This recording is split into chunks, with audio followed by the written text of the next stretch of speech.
Voltamos com o quarto e último bloco do programa Despertar da Consciência de hoje, falando sobre fixações mentais. Este é o primeiro programa da nossa série que tem esse mesmo tema, fixações mentais, capítulo 9 do livro Despertar da Consciência, do Átomo ao Anjo.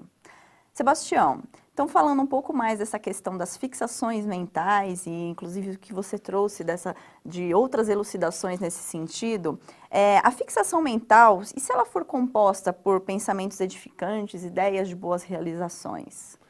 Nós começamos até com essa fixação, é um start inicial, mas ela já não se trata quase de uma ideia fixa.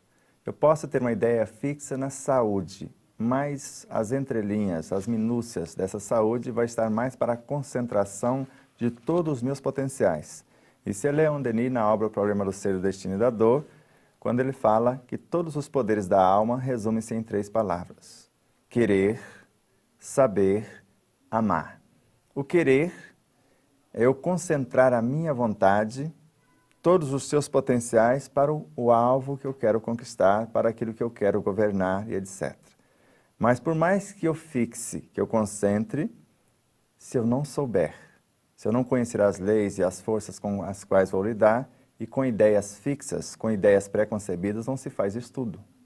Então, se eu entrar já com a ideia pré-concebida, que é o sinônimo de ideias fixas, eu já entro com a minha ideia pronta, com a receita do meu bolo e não admito outro ingrediente. Eu não estou aberto, então, né? não tem a farinha X, eu não aceito a Y. Eu não vou fazer meu bolo porque não tem a manteiga com a marca que está na receita.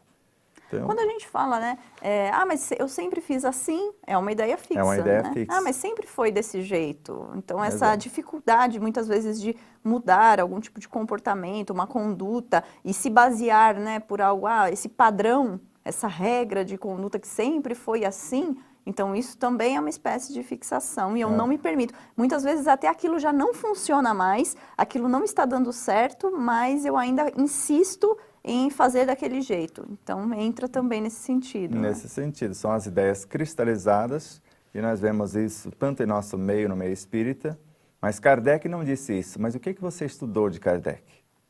Aí eu li o Livro dos Espíritos. O Livro dos Espíritos foi apenas o começo, e esse que você está lendo já foi a 3ª edição. Se você comparar com a primeira e a segunda, você vai ver que houve N alterações, e poderíamos dizer uma alteração drástica das primeiras para esta. E será que ele parou aí? Então, nós precisamos ter uma noção de fato que Kardec escreveu, pelo menos analisando as mais de 30 obras que ele deixou. E ver a evolução do seu próprio pensamento, não fixando a ideia, e a ideia sempre evoluindo como uma doutrina viva em progresso contínuo ou nessa progressão contínua.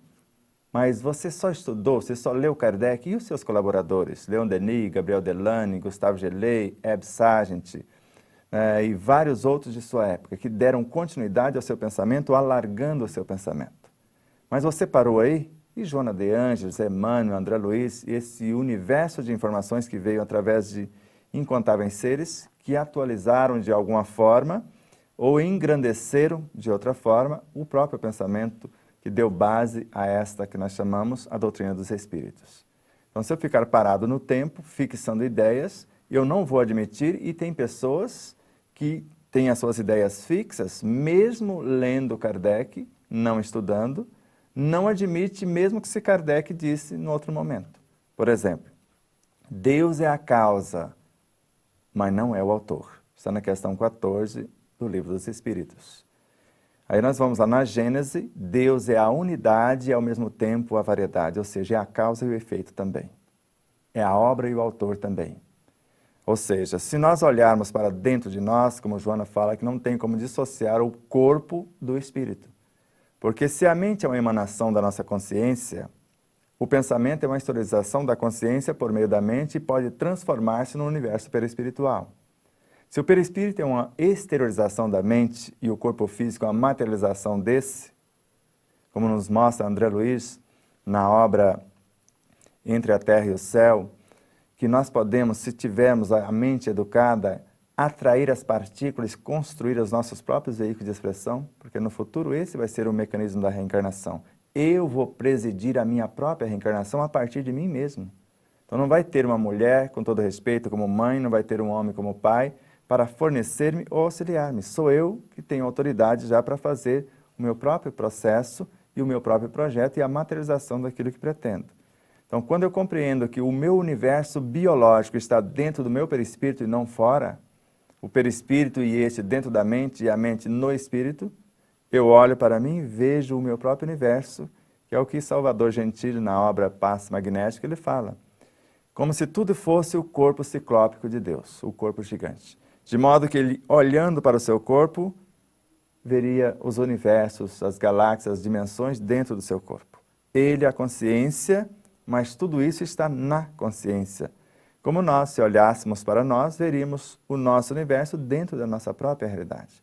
Eu sou a consciência global, espírito, mas sou a síntese de todas essas consciências somadas, mas como o todo é maior do que as partes, se somarmos o corpo físico, o perispírito, a mente e os demais veículos de expressão, eu sou maior do que tudo isso junto, o espírito.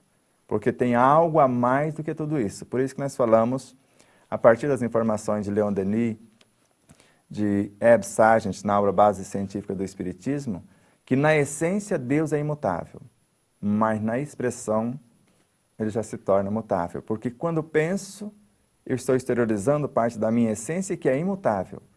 Mas quando se transforma em pensamento, pode se transformar em fluido e transformar-se em átomos para nutrir e ao mesmo tempo em hormônios, em pequenos cristos, Jesus, por exemplo, para vir falar da intenção dessa consciência global para as nossas células, por exemplo. Isso aí.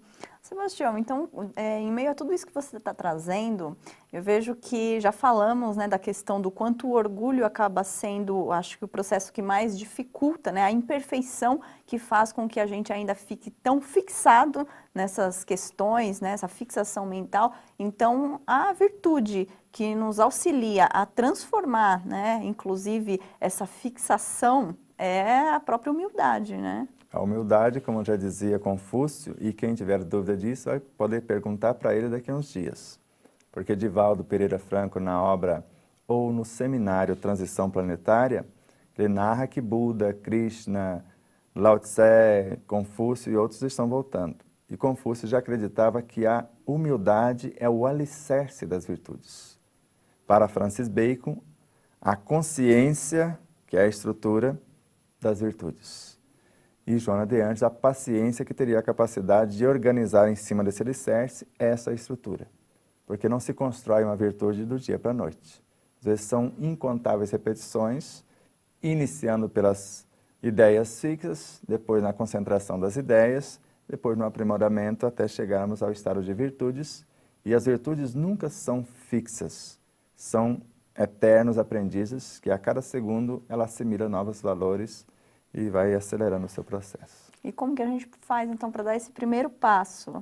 Para abrir mão, né, dessa fixação e realmente abrir espaço para que isso possa ir se transformando? É o que Leon Denis fala, é o nosso querer, o desejo de mudança. E se eu desejo mudar, eu vou deixar de lado o meu saber. Allan Kardec, na introdução do Livro dos Espíritos. O sábio, para estudar algo que ele desconhece, ele deixa de lado o seu saber. Porque com as minhas ideias fixas, as minhas ideias pré-concebidas, eu não vou admitir ou não vou permitir que outras ideias entrem no meu cenário. E a humildade é o mecanismo onde eu vou reconhecer a minha própria ignorância, como fizera Kardec na questão 28, na notinha de rodapé, colocada por ele, orientado pelo Espírito de Verdade, porque essas notas, segundo ele, todas elas foram orientadas pelo Espírito de Verdade, o seu mentor. Para ser mais exato, até a segunda ordem, o próprio Jesus.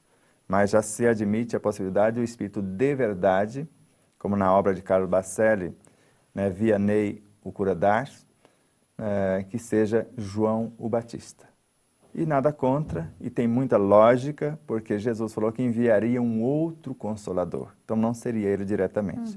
E como um dos mais lúcidos discípulos de Jesus, naquele momento era João o Batista, porque dos nascidos de mulher ele era o maior, então há muita lógica nisso. Mas o que importa é que Kardec ali, ele admite a ignorância por 3 vezes. E ele queria compreender que matéria é essa que dá origem a todas as coisas. Hoje sabemos que é o psiquismo divino, o dizer de Joana de Anjos, que levou a efeito a pesquisa de Kardec, ou levou adiante o pensamento de Kardec, Viana de Carvalho também, Miramês e outros. Miramês chega a afirmar que essa matéria em Deus é una, como um oceano. Dessa mente cósmica, se assim podemos dizer, vai emanar-se então esse psiquismo divino, esse oceano de energia, e desse oceano, segundo Joana de Ângeles, oceano esse que existia antes da mônada, na visão de Viana de Carvalho, na obra Atualidades do Pensamento Espírita, Miramês na obra Filosofia Espírita e Joana de Ângeles na obra Iluminação Interior.